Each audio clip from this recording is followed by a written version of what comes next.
As we continue our brief video series entitled A Christian's Guide to Voting, I want to bring to you another very, very important issue. Yesterday we talked about what I believe is issue number one, the issue of the sanctity of life. And if it is our desire to vote the issues that are important to God instead of the issues that are important to us, certainly that needs to be at the top of the list. There's another issue, though, that is extremely important, and one that as Christians we have to be concerned about because God is concerned about it. And that's this second one. It is religious liberty. We know that ensconced in the Bill of Rights, the First Amendment is the right, in addition to some other things, to assemble for religious purposes, to worship God as we see fit.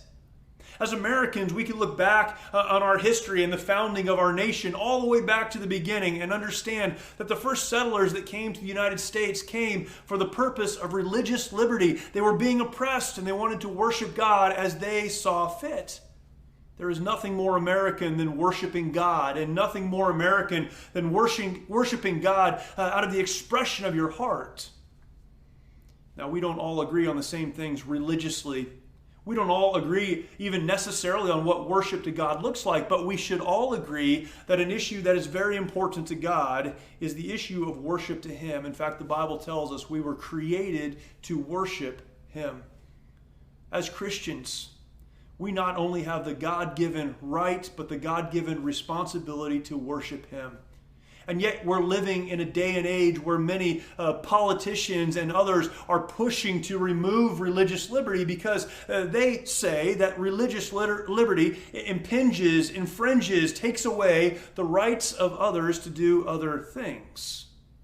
Religious liberty is important, they would say, but it's less important than other liberties, and yet it is the very liberty on which our country was founded.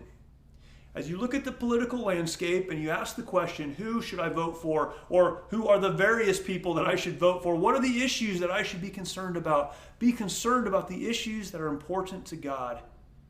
Be concerned about preserving the right of Americans to worship God as they see fit, out of their conscience, out of their hearts, out of a worship to their Creator.